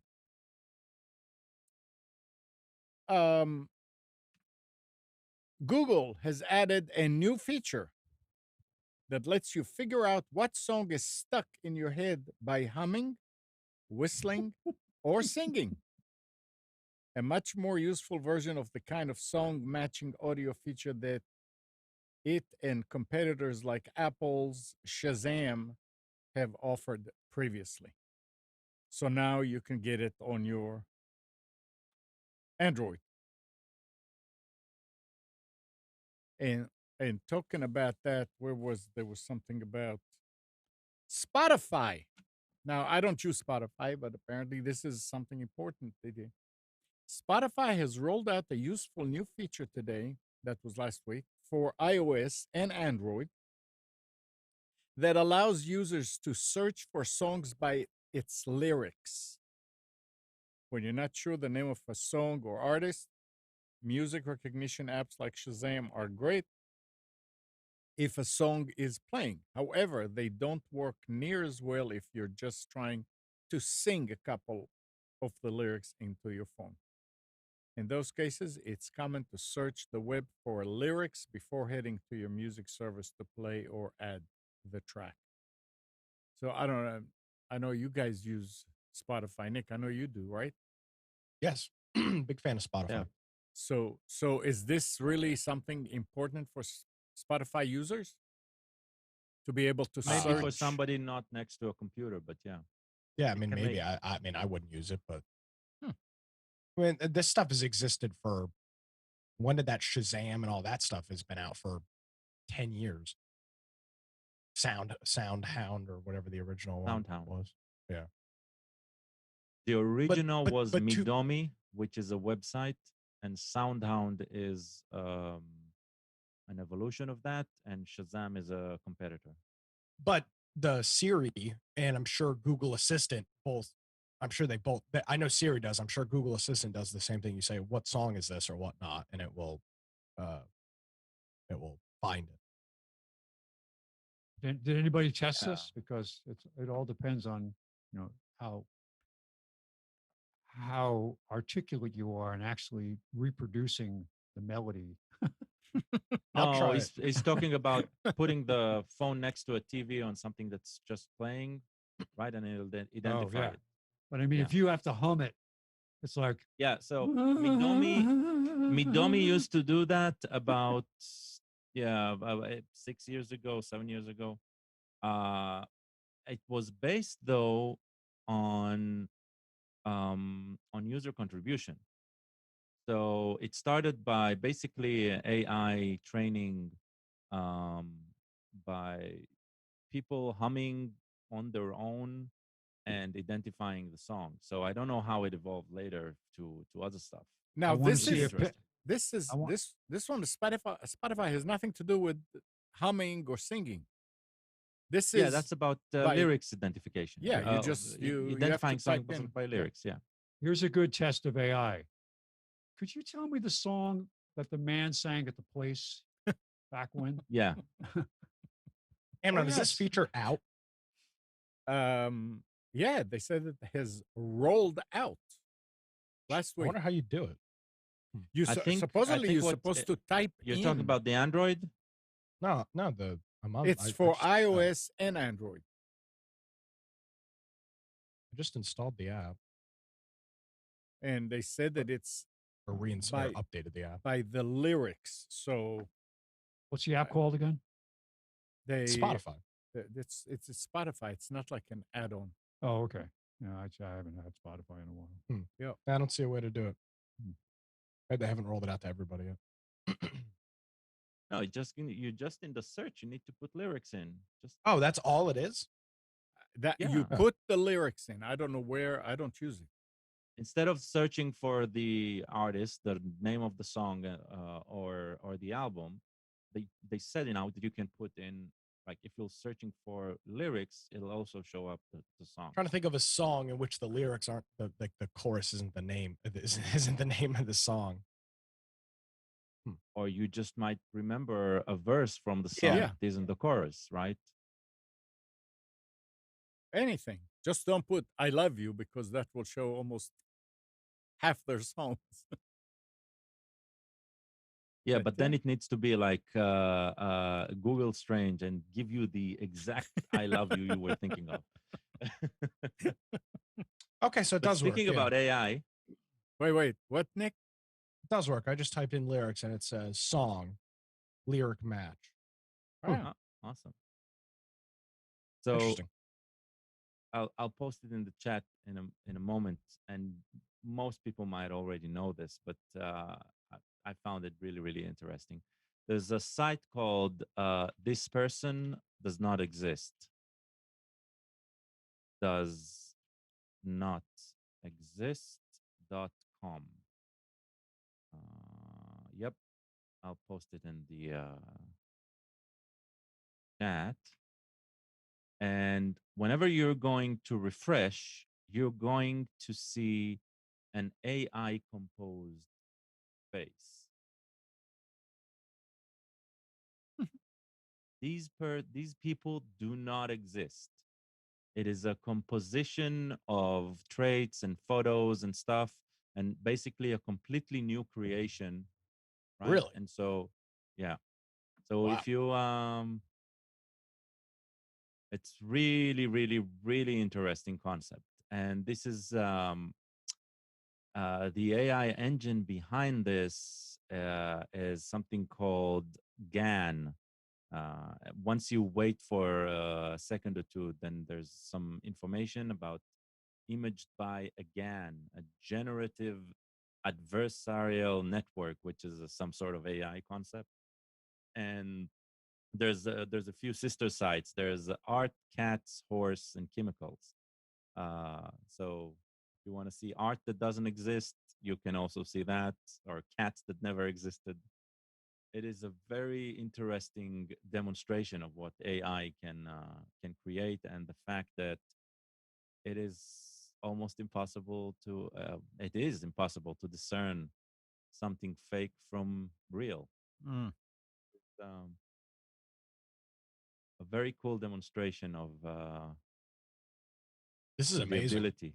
Yeah, it is. And you can It tell it's is. AI because a couple of these pictures are screwed up. Like you can see that there's like Yeah, a few of them. screwy- Yeah, but most of the time you wouldn't Yeah. know. Yeah. So interesting. this is deep fake at your hand, sort of, right? I'll go create a couple Facebook profiles. We'll have some fun.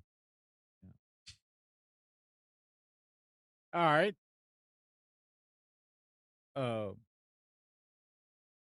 Netflix has done something that nobody ever thought they would do. Stop raising their prices.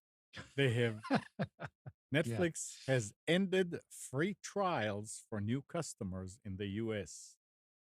after years of giving away the first month of its service for free. So there is no more try it. Isn't that interesting? It is, but it Mhm. also makes sense, right? Well, I mean, if somebody wants to, I mean, I don't understand why they would do it now. Yeah, what? Okay, yeah, everybody knows who we are, and It's that's not not about knowing who there are. Everybody knows what's a streaming right. service now. The Yeah, competition doesn't give you something free. So why should we? I don't know. I mean, it's Basically, I mean, I'm guessing they are probably clamping down on abuse, right? Because a service their size is probably being abused. well, I mean, if they don't know how to police it and control it, then yeah, maybe they don't have time to do it. I don't know. Anyway, It's usually about investment at how much do they need to invest to police this versus shut it down, right? you're right. And what Yeah, will yeah. it No, no. cost them, right? So Yeah, if it takes a lot to police it and enforce it, then yeah, especially after the pandemic. I mean, everybody's on Netflix. It seems like. yeah, Spence, you were talking about device in hotels and da da da. Yeah. Here's an article from 2 weeks ago. It says most users don't seem to realize the severity of the risks they are subjecting themselves to while using hotel Wi-Fi networks. This is from Windows Report, noting that America's FBI issued a public service announcement concerning the risks of using hotel Wi-Fi networks while teleworking. Apparently, more and more US hotels started advertising room reservations during the daytime for those who seek a distraction free environment. This comes as a blessing for teleworkers who can't seem to focus on their work environment while at home. So you go and you check in for the day, you do your work, and you leave. But apparently, they're saying that you're taking a big risk when you do this. Yep.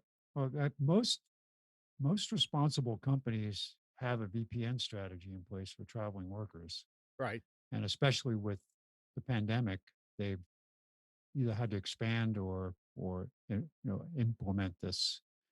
So if you're on your own, you don't have any of this stuff. Get yourself a VPN. Yeah, it doesn't matter which. Yeah, do Well, some, do a but little it do a does. little Well, yeah, research. There's a couple true. of flaky ones out there. Yeah, yeah, true. I'll take that back. I'll retract my comment. I will um I will say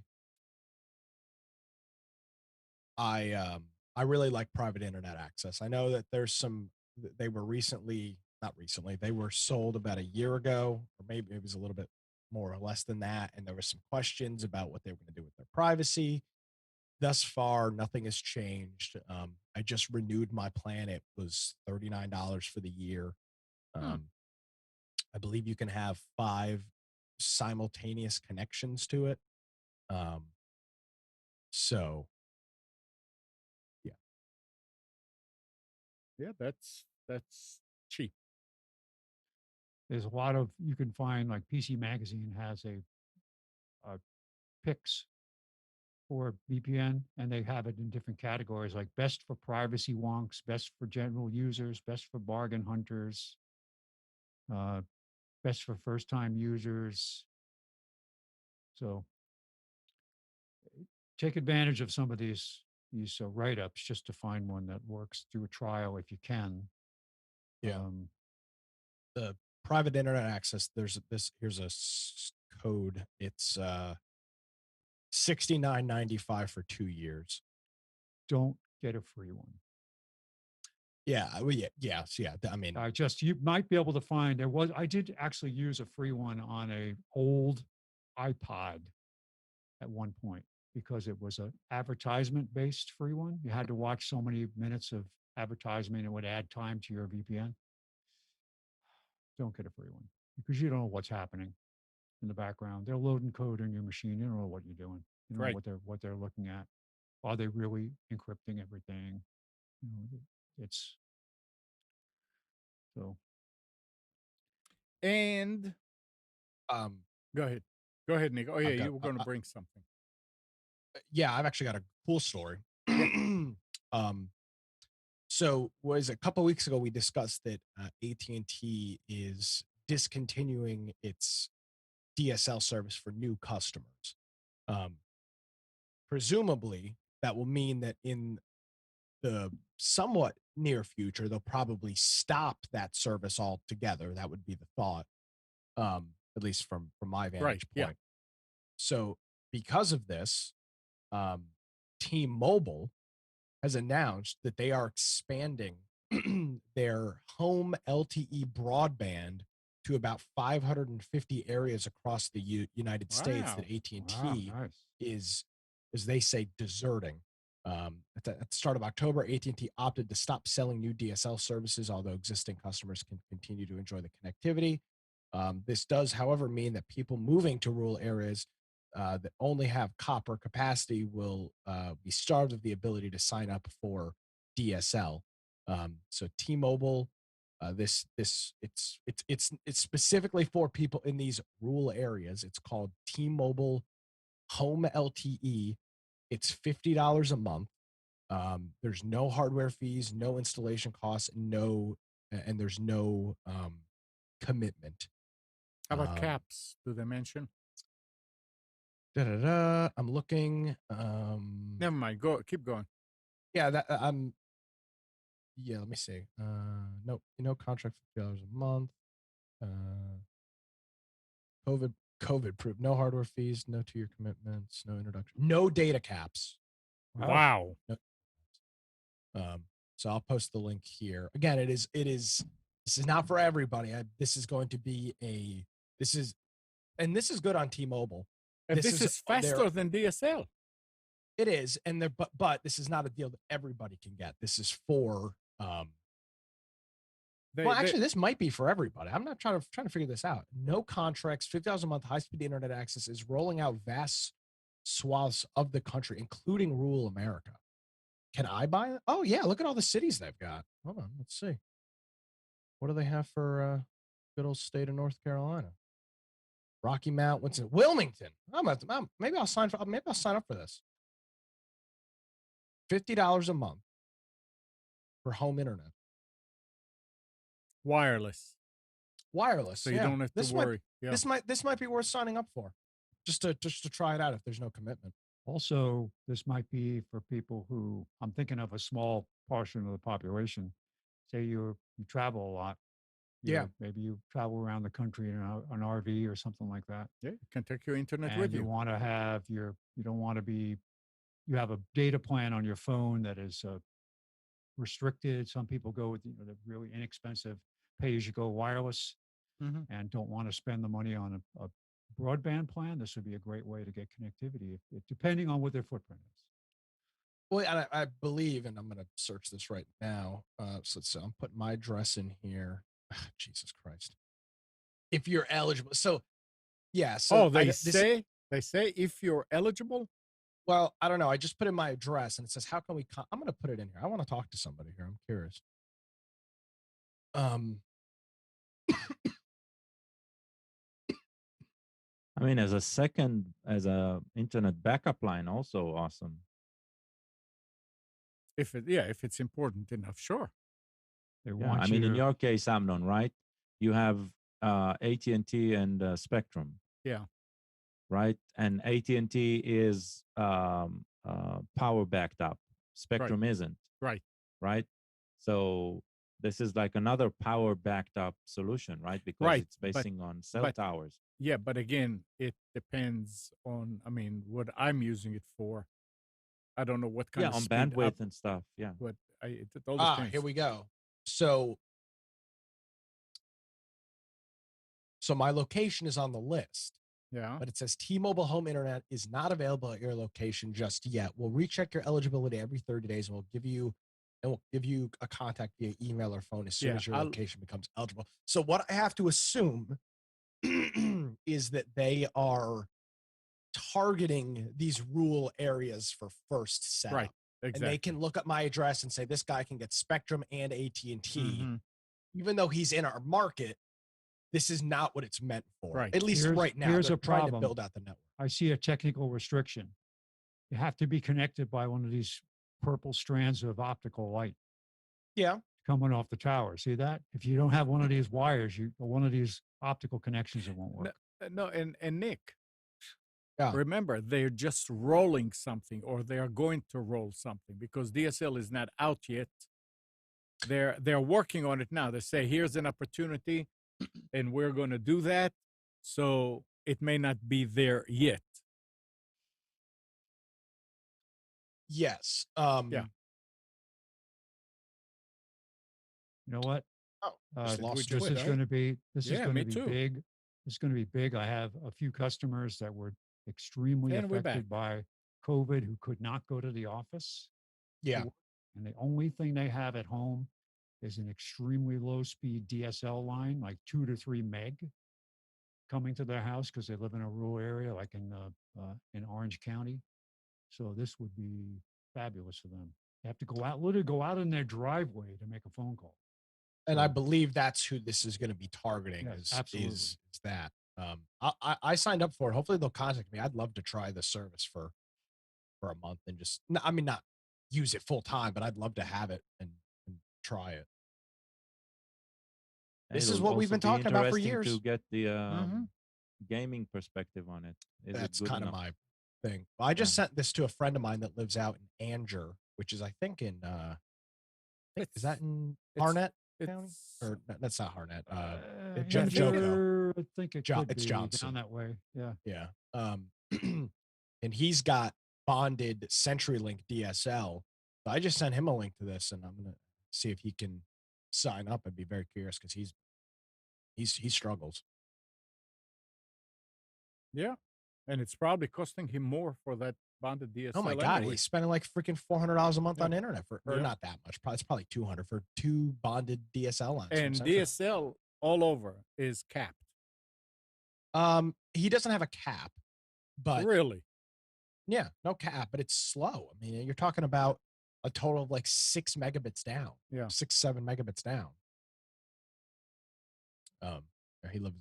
They've got a big piece of property out in that part of the state. So, but again, hey, yeah, this is the, living And- rural is beneficial, obviously. But And the nice thing also about something like this, you just said, big piece of property. You don't Yeah. need to worry about repeaters or whatever. If you have a guest house a mile away, makes no difference. yeah, well, the only key is going to be that you have to be in an area where T-Mobile's got. Yeah, decent that's service. correct. I'm saying, assuming that you do, then it can solve a lot of problems. And I hope what they're doing. I don't know this. I'll do a little bit more research for next week. But you take your cell phone, right?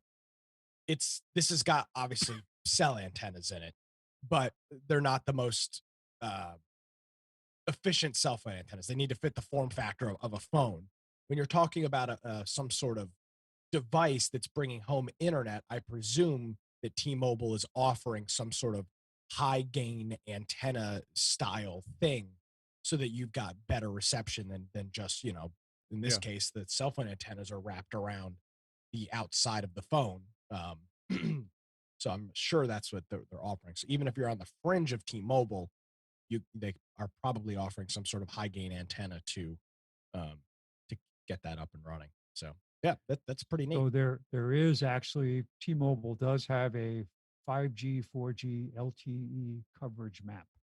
Yes. I couldn't find it on the webpage. You have to put in your address and have them contact you from the offering itself. But you can go, I'll put the link in here, to a T-Mobile site and check. This is just the like heat this map. is like just like checking AT&T's fiber. They say Well, it's not available. really though. What? Not really, because this is through the air. They don't have to physically. No. run cable. I'm saying the procedure.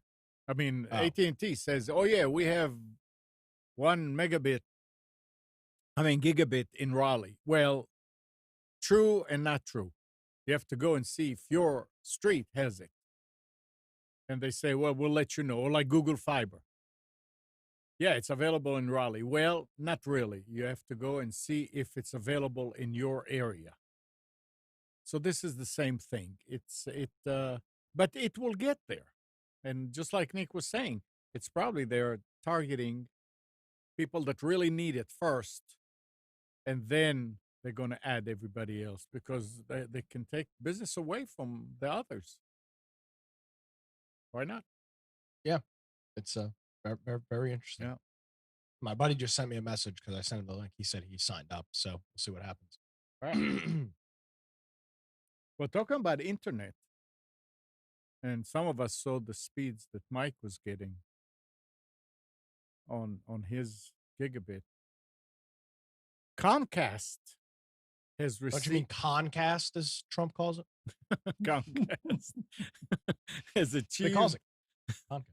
a 10 gigabits technical milestone by delivering 1.25 gigabits upload and download speeds over a live production network using network function virtualization.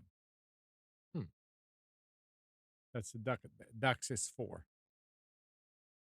That is unfreaking believable. Wait, it's using DOCSIS? DOCSIS 4. Then it's coax. Yeah. Over How are they- cable service interface specifications. Hardware. This is being done with DOCSIS 4. With this cutting edge cable internet technology, you can expect to see up to 10 gigabit speed downstream and up to 6 gigabits upstream capacity over a hybrid fiber coaxial. Now, Okay. hybrid. Yeah. So Uh, what it probably is fiber to the node, and then coax to- DOCSIS 4 yeah. coax to your house. Yeah. Is what I can presume, because there's no Probably. way they're pushing that speed over copper. Right. Yeah, no, I agree. And this is Hey, how I'm this in- is this is I'm how in, Spectrum is. I'm in 5G. Yeah, T-Mobile's got the. I think they unlike everybody else, I believe they actually do have the largest network, 5G network. My address is in 5G. Oh, my buddy just sent me a message. He is not eligible yet. Oh, Well, damn. jeez. Yeah. Just have to wait. What they don't tell you is you got to put up a 100-foot tower. I wish.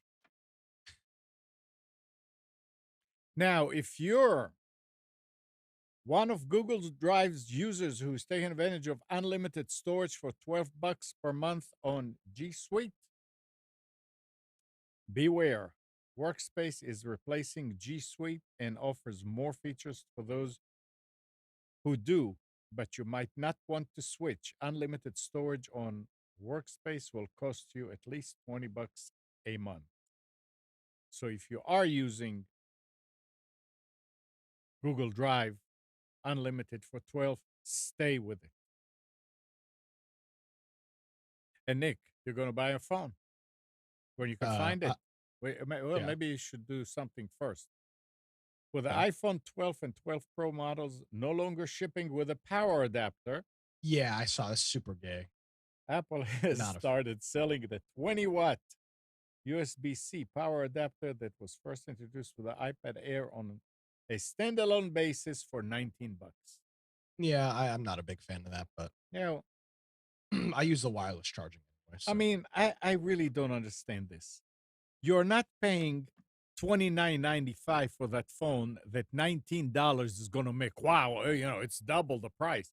I mean, you're paying $1,000. What is $19 out of it? well, that's what I don't understand. That's the kind of stuff from Apple that pisses me off, which is the reason I'm not fully in their ecosystem, because that stuff annoys me. But they make the Yeah. best phones, so All right. 5421 Wayne Street, Is available. 5G, excellent signal strength. Amnon needs 5G for all that mobile phone work I he need does. 7G. Yeah. 7G? Oh, yeah. All right. What else? Mm. So the FCC is trying to regulate social media. Oh yeah, yeah. A GPI said they're going to repeal Section 230. Yep. Which they need to do because this shit is unbelievable. This morning, Unbelievable is not just a this word. morning. Are you ready for this? Yeah. The Scott Atlas. I'm sure Spence knows the name. Scott Yeah, Atlas is a yeah. White House advisor on coronavirus. Yes. They have banned his Twitter account. Oh, they added to the long list. Yeah, but okay, it's fine if you want to ban right wing talkers and pundits. This guy is a White House coronavirus official, and they have banned blocked his Twitter account for putting out a post about masks that they don't agree with. This guy is a medical professional. They blocked Kayleigh McEnany. Yeah. They blocked the official White House account. They blocked the Trump campaign account. Well, regardless of whatever, this is not. They're making judgment calls, and they're hiding behind being a provider and not a. Yeah. I mean, this guy's a neurologist. He's not. This is not some Facebook doctor. I mean, this guy is a full MD from the University of Chicago. He is a literal medical professional.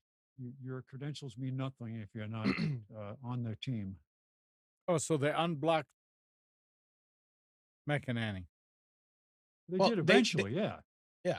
But they blocked. It was just they were going around, and it was then they came out. Oh well, we shouldn't have blocked this, and we shouldn't have blocked that, and trying to. Then why did you? We shouldn't. Yeah, it's not their fault. It's a machine. When Trump wins in November, there's going to be all hell is going to break loose. Well, didn't Ajit, whatever his name is, the Ajit FCC guy, has already said that they're going to review the 420? No, it's the Section 230. 230. Okay. So I went to the. Yeah, but here's the thing. I'm sick of hearing this crap because they could have been working on this crap for 4 years. So this has been happening for years. Yeah. And now the election's in 18 days or something. They're like, oh, 230 is a bad idea. Yeah, no shit. It's been like this for 4 years. There's one advantage to the way it's rolling out now is that it generates interest. Yeah. That people who have never even had a reason to go look at any of this stuff suddenly go look. 16 days in the election, and they're talking about it now. Better late than never. No, not really, because if Joe Biden becomes the president, that will and he appoints a new FCC chair, it will quickly fall by the wayside.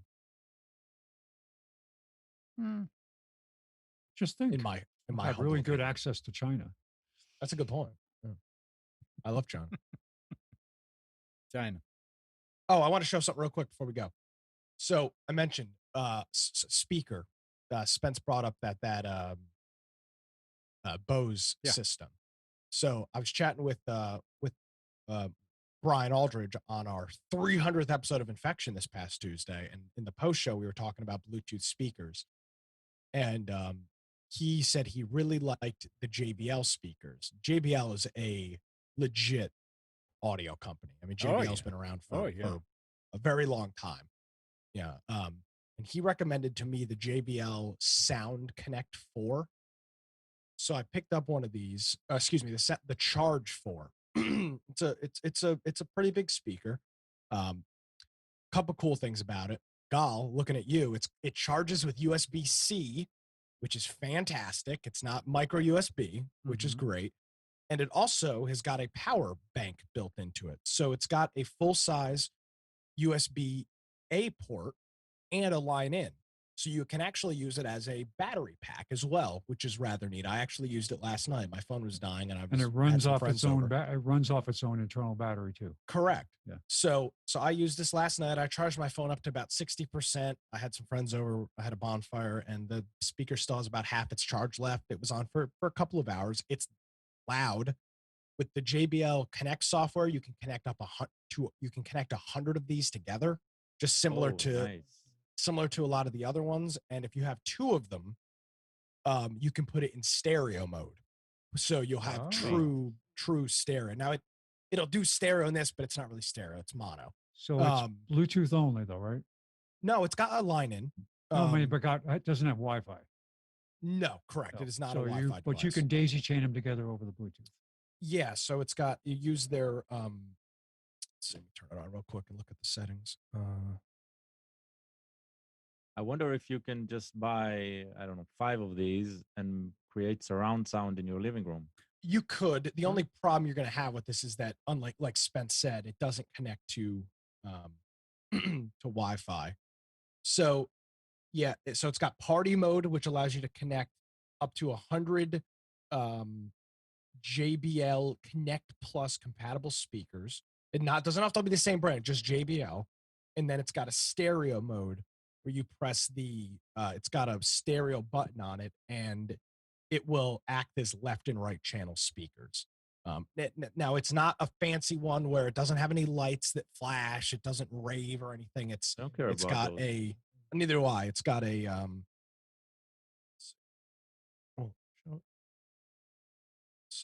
Yeah, we saw the flash. Is that what you're trying to show? Why didn't It you buy just shows the the pink? charge. So that's 4 of 5 bars. It's got simple media controls. It's got that stereo button, which I don't have any use for. A volume up, volume down, and a play pause. It's How come you loud didn't buy the it's pink loud as one, hell. Nick? Walmart didn't have the pink one, Spence. Oh, It's actually what I was looking for, and I threw a temper tantrum in Walmart when they didn't have the pink one, and then I ended up leaving with this one. But it's a nice speaker. It's loud as hell. I have it on my I have it on my vanity in my bathroom. You mean you can play it loud as hell? It doesn't have to be loud as hell. No, but I've got a little Bluetooth speaker now that's not that loud. And by the way, it's waterproof. I think that's I forgot to mention. Let's test it right now, Nick. Fill the I mean, bathtub. I just got it this past week. I really don't want to test it right now. It's the let me see here. It is water. Yeah, it's waterproof, and this back area here where the ports are, this is it's a locking rubber thing in here. So you give it a good push, and it locks, and then you can open it back up. So yeah, this is a really cool thing. It's a 7,500 milliamp battery. It'll do 20 hours of music. Does it have car jumper cables? It does not, but I do have one of those anyway. No.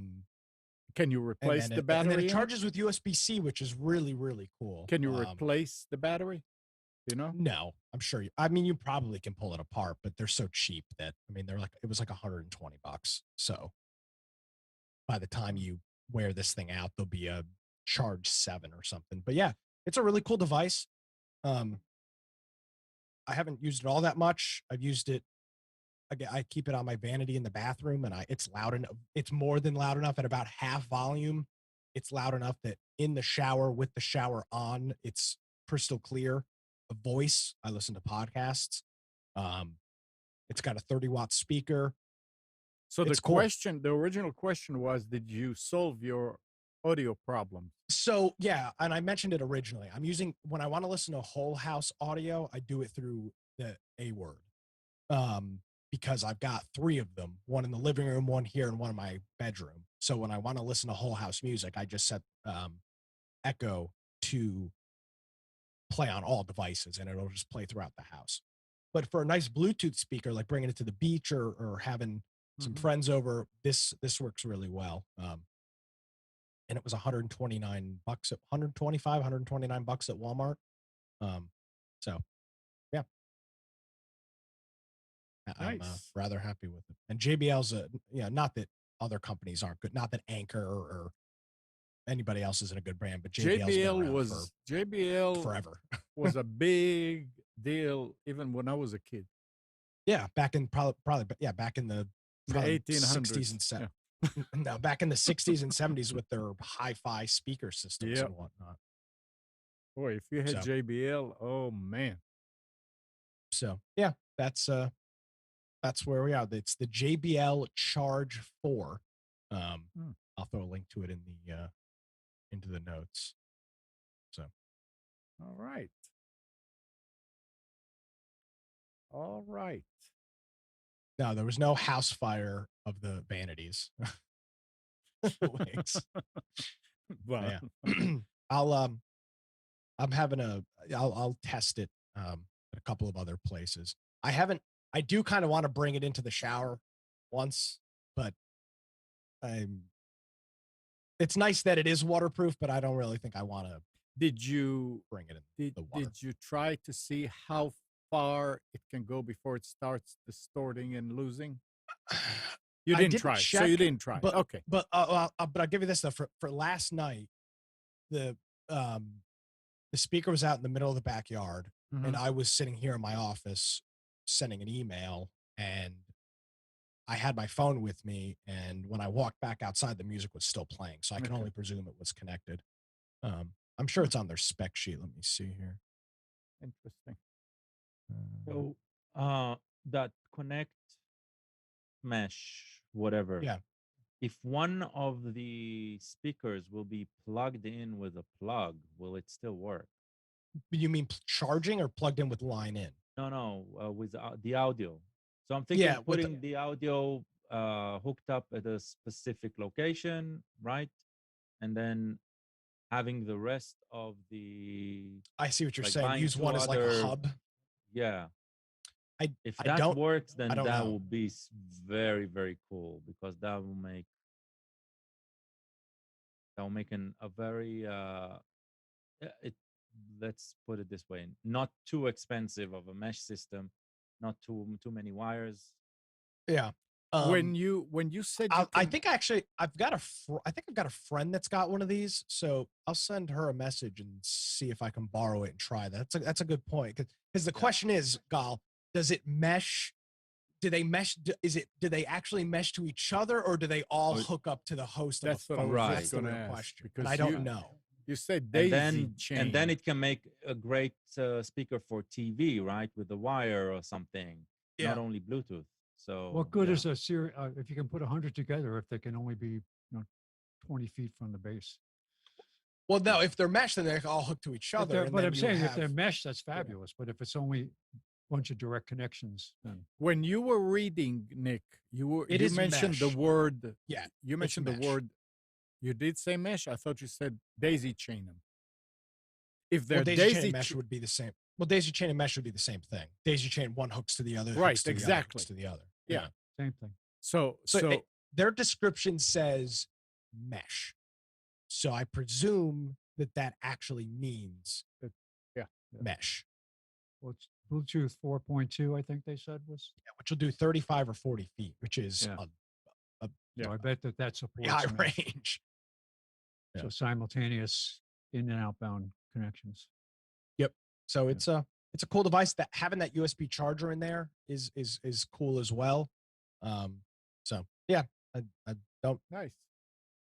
It's at the end of the day, it's a Bluetooth speaker, but it's got a couple of nice creature comforts, USB-C line in, and the 7,400 milliamp battery. And it wasn't that expensive. It was $120 or something.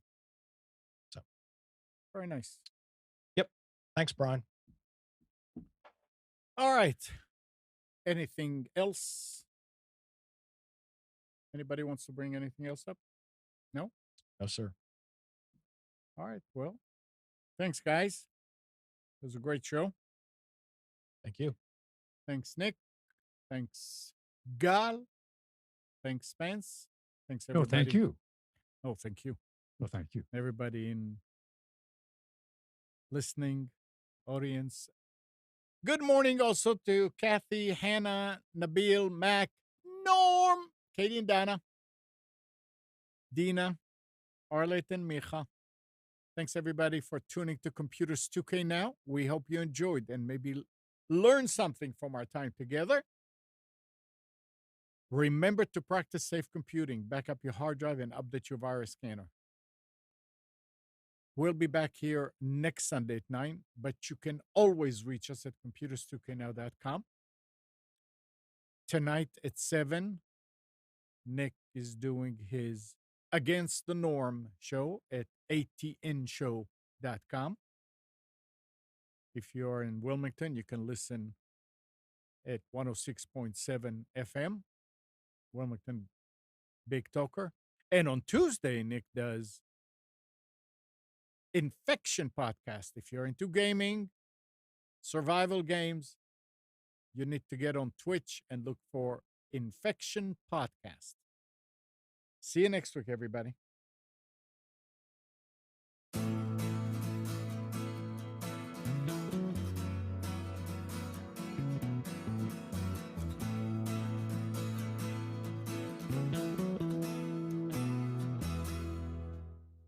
You are tuned to the Nissan Communications Network.